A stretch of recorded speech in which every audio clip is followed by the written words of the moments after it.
সকালের জঙ্গল, পাখির ডাক, আলো গাছের ফাঁক দিয়ে পড়ছে। জঙ্গলের গভীরে এক শান্ত সকালে একটি চঞ্চল হরিণ ঘাস খাচ্ছিল। চারদিকে কুয়াশা, পাখির গান, সবকিছু ছিল শান্ত। কিন্তু অদূরে গাছের আড়ালে একটি বাঘ নিঃশব্দে তাকিয়েছিল। বাঘের চোখ, বাঘটি খুব ক্ষুধার্ত। ধীরে পা টিপে এগোতে লাগলো। হরিণ হঠাৎ কান খাড়া করে চারদিকে তাকালো। কোনো অদ্ভুত শব্দ হলো নাকি? ঠিক তখনই বাঘ ঝাঁপ দিতে প্রস্তুত। বাঘ লাফ দিতেই হরিণ তৎক্ষণাৎ দৌড়ে পালালো। জঙ্গলের বাঁকানো পথ, গাছের ফাঁক, সব ছিল হরিণের চেনা।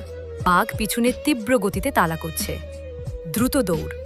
হঠাৎ ঘন ঝোপের দিকে ঢুকে পড়ে হরিণ। হরিণ দ্রুত ঝোপের ভেতর ঢুকে বাঘকে ফাঁকি দিল। বাঘ কিছুক্ষণ খুঁজল, কিন্তু আর পেল না। হরিণ, উফ, আজ তো বেঁচে গেলাম। বুদ্ধি আর দ্রুততার জোরে হরিণ নিজের জীবন রক্ষা করল। জঙ্গল আবার শান্ত হয়ে গেল।